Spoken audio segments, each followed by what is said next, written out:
श्रीकृष्ण प्रणामी धर्मका अनुयायीहरूको आचरण कस्तो प्रकारको हुनुपर्दछ त्यस विषयमा पनि संक्षेपमा प्रकाश पारिदिनु हुन प्रार्थना गर्दछु।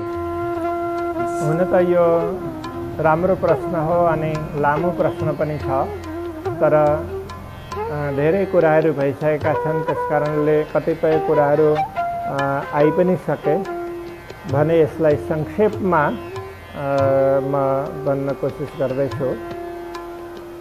श्रीकृष्ण प्रणामी धर्मका अनुयायीहरूको आचरण व्यवहारमा व्यावहारिक धर्मको रूपमा हेर्ने हो भनेदेखि सबैसँग राम्रो प्रकारको व्यवहार हुनुपर्दछ, सौहार्दपूर्ण व्यवहार हुनुपर्दछ, व्यावहारिक प्रेम सबैप्रति हुनुपर्दछ। यो व्यावहारिक धर्म भयो भनेदेखि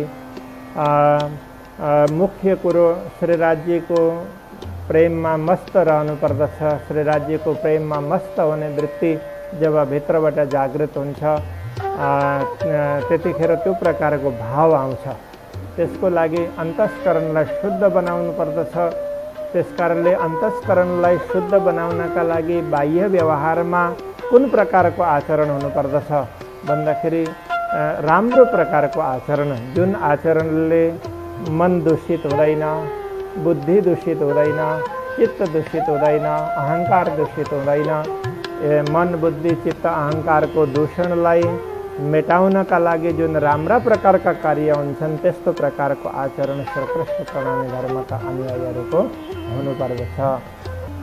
त्यसको लागि महामती श्री प्राणनाथजीले भन्नुभएको छ, मेरे मीठे बोले साथजी हुआ तुम्हारा काम।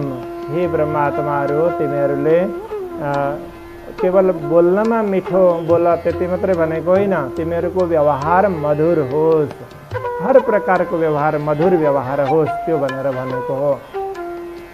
अनि त्यसपछि प्रेमैमै मगन होइयो, जुन धर्मको अध्यात्म पक्ष छ त्यो प्रेम हो। परमात्माको अनुभव गर्नु त्यो पनि हाम्रो आचरण नै मानेर हामीले मान्नुपर्दछ। बाह्य आचरण अनि आन्तरिक आचरण।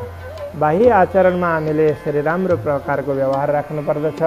महामती श्री प्राणनाथजी ले विभिन्न चौपाइहरूको माध्यमबाट भन्नुभएको छ। ब्रह्म आत्माहरूको लक्षण कलश ग्रन्थको 11वां अनि 12वां प्रकरणमा दिएका पनि छन्।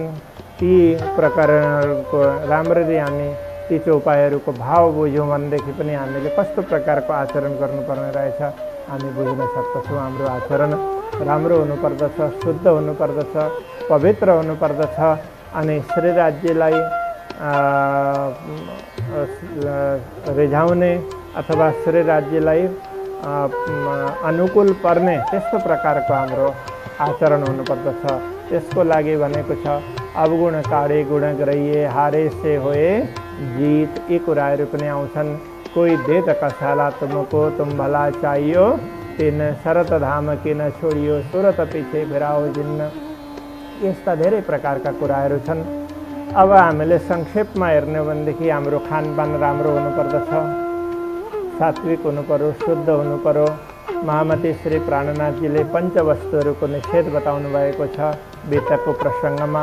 पीना तम्बाकू छोड़ दो और मांस मछली सब, शराब और सब कैफ, परदारा न चोरी कब। यी 5 वस्तुहरू छन्। धूम्रपान, मद्यपानहरू भए, नसिला पदार्थहरूको सेवनहरू भयो, मांसाहार अथवा हिजो आजको कतिपय व्यक्तिहरूले यो अन्डाहरूलाई मांसाहार मान्दैनन्।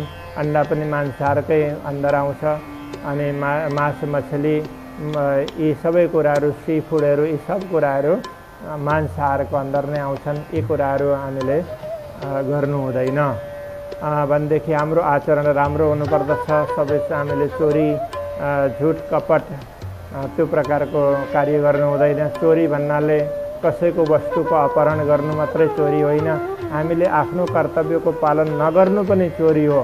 त्यसकारणले हामीले कर्तव्यको पालन गर्नुपर्दछ अनि सबैप्रति राम्रो भावना राख्नुपर्दछ। परस्त्रीप्रतिको दुर्भावना हुनु हुँदैन।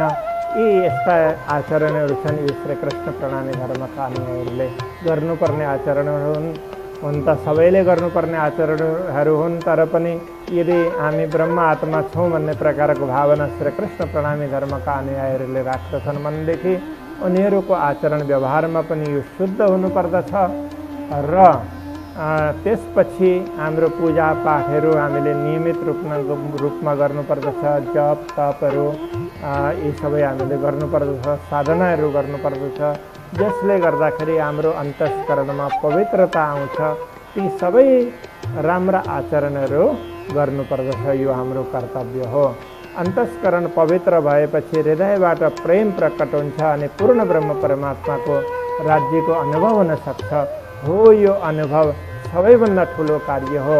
अक्षरातीत पूर्ण ब्रह्म परमात्माको अनुभव गर्नका लागि हामीले जस्तो प्रकारको व्यवहार बनाउनु पर्दछ ती राम्रा व्यवहारहरू अन्तस्करणलाई पवित्र बनाएर प्रेम प्रकट हुने ती सब आचरणहरू हाम्रा आचरणहरू हुन्।